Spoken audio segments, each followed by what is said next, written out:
We so welcome you to this program tonight on feminism and partisan politics. I'm Donald Wheeler. I'm one of the coordinators of the Community Peace and Justice Forum, which is housed here at this Emmanuel Welcoming Church. However, we have a base that includes faith leaders and community organizers from around this region who are our steering committee. It's our mission to bring together disparate groups for dialogue in a safe and positive environment. We think this room is a really nice room for this activity. We're delighted to be co-sponsoring tonight this program for the first time. We're able to co-sponsor together with the Network for Responsible Public Policy, a group which I have the utmost respect for. It's been working on policy issues since 10 years ago. They have a wonderful website with most of the talks are on the website. And the dynamo behind this, the leader of the team, and they do have a team, is Rhoda Sherman. Good to see you. Sherman, the president. And many of us have been really informed and inspired by the programs of this group over these years. Our community forum's been in existence now for about 3 years. Has a little different focus. We're not focused on public policy as much as informing the community and hoping to mobilize the community for the public good in our communities here, not just Ridgewood. Can you hear me? Yep. Can you hear me better now? Yes. Okay. That's what I thought. Rhoda has a wonderful story. I think she's so busy telling about other people and getting them introduced that often her story is not told. Well, I can't adequately tell it, but she did tell me that she was in the industry of healthcare, and the word wasn't getting out about policies and options, and there was a lot of false information going around. So Rhoda said, we have to do something about this. And I think that was one of the main germination points of your activity. But she didn't stop at healthcare. So she's, over those 10 years, covered a whole number of issues and so on. And it's been a great enrichment to the community. This is the first program, I'm ashamed to say, that we've had with our community forum that focused on women. Women were always a very major concern in all of the programs, but this focuses right on it, and I'm glad we could do this with Rhoda and also with you. It's going to be a wonderful evening. Please feel comfortable. There'll be some refreshments later. There's restroom down the hall. There's one across the way. You can feel free to say things. Okay? We want to spend the first part of the questioning period responding to Stacie's comments and so on, but we want to hear from you as well. So I know you're probably very quiet people and reticent to speak, but we expect there's going to be a good discussion and in a good spirit. We know we live in a very polarized situation in our country, but we all need to be kind to one another, and I'm sure that's what we'll be doing tonight. This program will be videotaped. If we were in the sanctuary, if we had an overflow, we were going to go in there and it would have been live streamed, but it will be recorded and it will be on the EmmanuelRidgewood.org website and also NFRPP.org website. And if you signed up, and I hope you'll sign up on one of the sign sheets, Rhoda has hers, and we have one for the community forum. You sign up on one of those, then we'll send you the link to tonight's program. So without any further comment, I'd like to introduce Rhoda Sherman.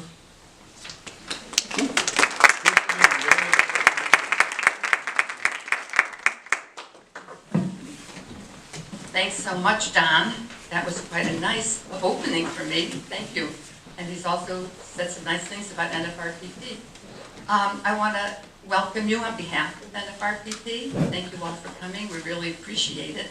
As Don has said, he was one of our first members of our first audience.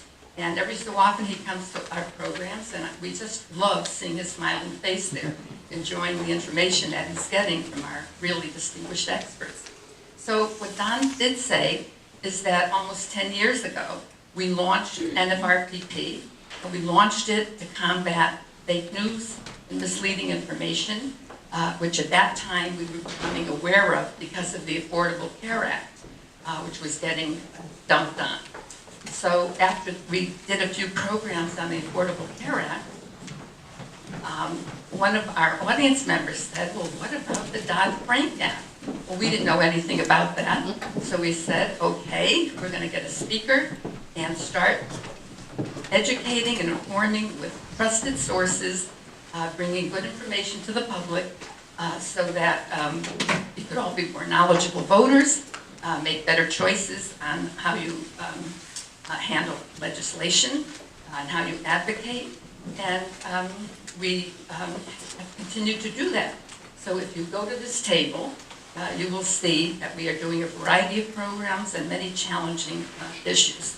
And we hope you'll join us at FDU, which is really our home base, but we do programs, and we're pleased to do them with the Emmanuel Church, and we're grateful to the Peace and Justice Committee for having us. So if you go to our website, you'll find out a lot more about us, and we hope to see you all at more programs. Thanks. Oh, you were going to introduce Stacie. Introduce myself. I will. Well, thank you for having me. Thank you to the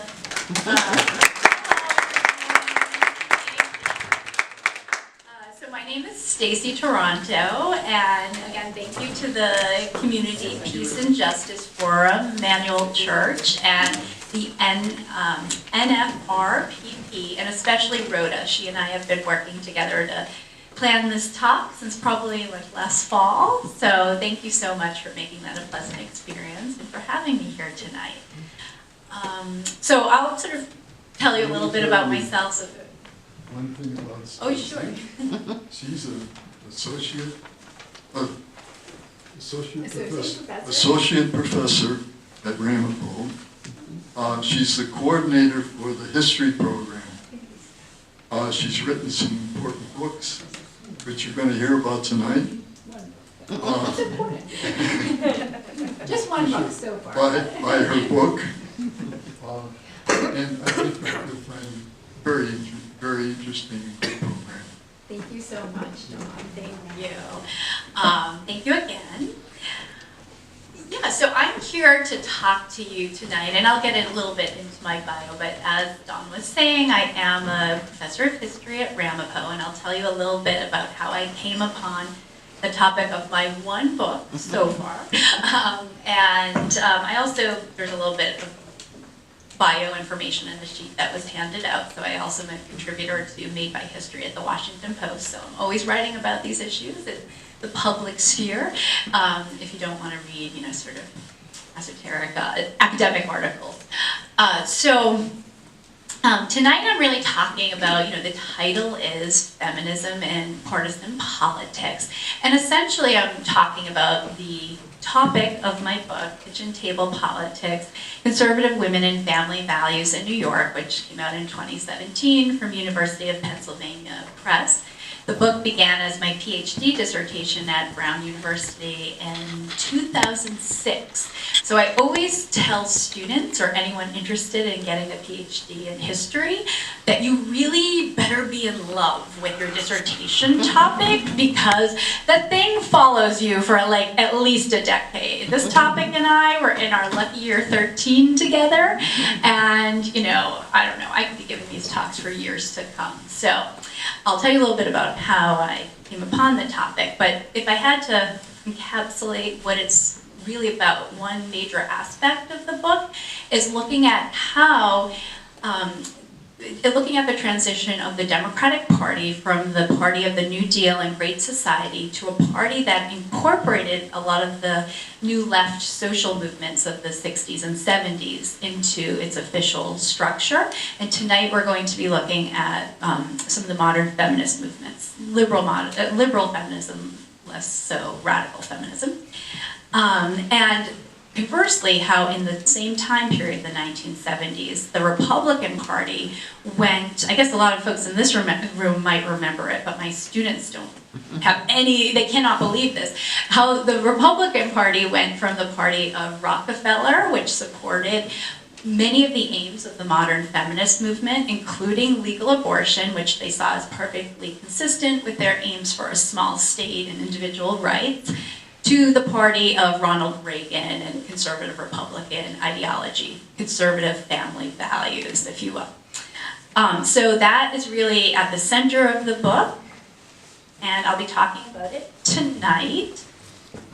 Ooh, no, you don't want to speed past that. Sorry. So I thought I would start the talk, and I'm going to be mindful of timing because I literally lecture for a living, and I could talk about this forever, but I will be mindful, I guess, the timing somewhere around 40 minutes, and then open it up to Q&A.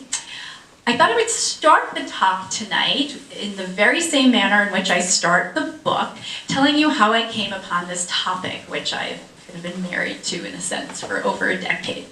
So in 2003, 2004, I worked for John Kerry's presidential campaign in 16 states as a volunteer and then paid staff. And then as I was transitioning into the summer of 2004, where Kerry would become the official Democratic nominee, I got a position with the Democratic National Committee, which would be taking over the coordinated campaign after the election. And I was also planning to go to graduate school that fall. And I was really upset because I had been working on this campaign for almost 2 years, and I was going to have to leave to go to graduate school, but I figured, that's all right, I can sit out the last 2 months, and then Kerry will be president, and it'll be fine. I ended up having to work in Rhode Island because I was moving to Rhode Island for graduate school. And this is really not that long ago, 2004, but it was really the infancy of internet in politics. So it was a point in which the Democratic Committee was coming around to the fact that small dollar donations can add up, and maybe they should spend some time also soliciting small dollar donations, in addition to the big Wall Street fundraisers. But they weren't quite realizing you could do that online, so they were actually hiring young 20-somethings like me. This is me, oh no, they're not even looking at me. There I am at age 25 in 2004, and I know I totally look the same now, right? There I am working on the Kerry campaign, and they actually sent us out door to door to get these small contributions. Like, they really didn't come around to the whole internet thing yet. So that was my position, and I was going to go door to door. I did go door to door in Rhode Island the entire summer. So the assistant field director, I sort of mapped out the whole state, going door to door, and we were in a blue state because we were hoping to, milk it for cash, right? Small dollar donations.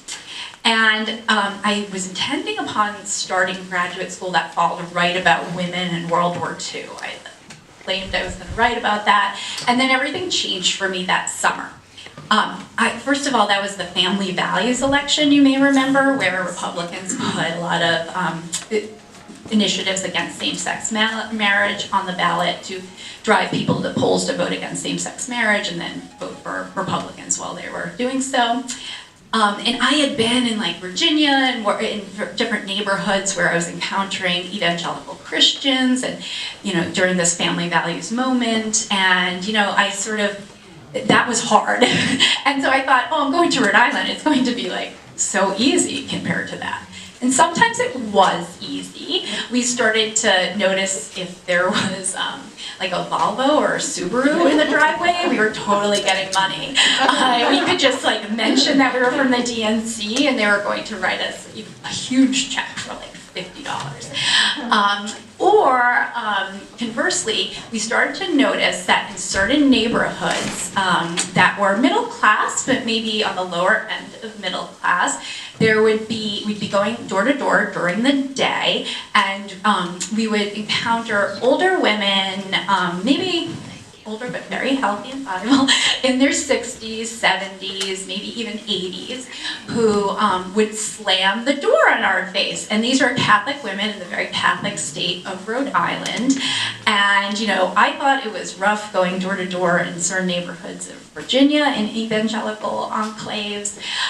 This was a whole new level of doors slamming on my face. We started to notice, like, if we saw rosary beads hanging from the car rearview mirror, we were probably going to have a door slammed in our face because, of course, John Kerry was Catholic and supportive of legal abortion, which infuriated some very devout Catholics because they saw that as a betrayal of his Catholic background.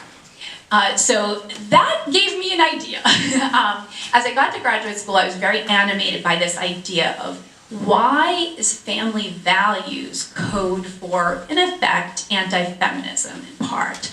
And specifically, how did issues such as abortion drive that? After a summer of doors in my face, that was my animating question as I entered graduate school. And I started digging into the literature, and I had found that scholars had written a lot about the family values, anti-feminist opposition in terms of evangelical Christians. And Catholics were always mentioned. I mean, they are the very fabled Reagan Democrats, right? Catholics who historically had voted Democratic, but who, starting around the 1970s, especially by the 80 election, would often swing to Republicans on the basis of cultural issues like abortion. And so this demographic of Catholic voters was written about in the literature, but no one had ever really done a deep dive on those Catholic voters who voted in even larger numbers.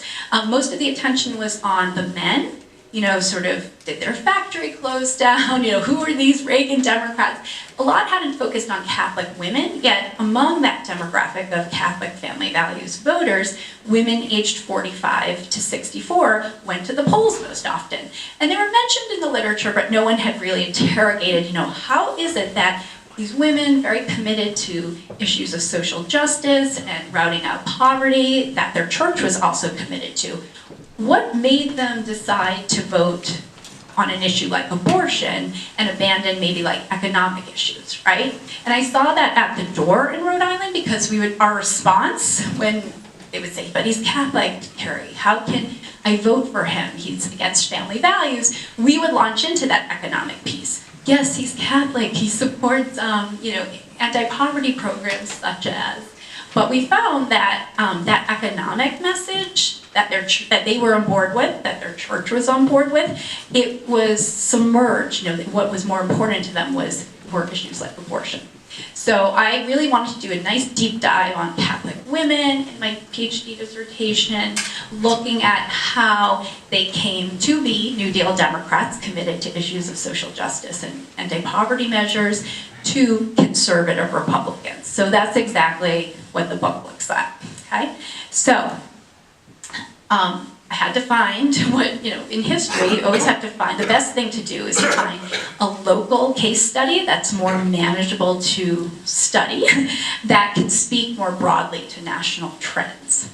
A micro history, if you will. So I decided to focus on the state of New York for a couple different reasons. One, I kind of wanted to live there, and I had to live there for a couple of years. I had been there before graduate school, so that was part of it. it. But actually, it turns out it's the best place to study the migration of the Democratic Party from the Party of New Deal to the Party of Modern Feminism. After all, FDR, before he was president, cobbling together the New Deal coalition at the federal level, he was governor of New York, where he, a wealthy Protestant man, it was not assured that he would get Catholic votes, but he had cemented a loyalty between himself and Catholic voters in New York before he was able to gather the votes or attract the votes of Northern Catholics, who became a very crucial part of his New Deal coalition. He had done that in New York. New York was also 40% Catholic, so it offered a big base. You know, I wasn't just going to be talking about 3% of the population in this case study. And not only was it 40% Catholic, they were the most important swing vote in the state. So essentially, in every statewide election in this era, in the post-World War II era, whichever candidate won the Catholic vote in New York State won that statewide election. So this was all lining up to be a good place to study it. But even more so, if I'm looking at how it transitioned from the Party of the New Deal to the Party of Modern Feminism, New York State, and especially New York City, was in many ways the intellectual and political nucleus of modern feminism. By the way, I know anyone who's really studied modern feminism, you know it's kind of a general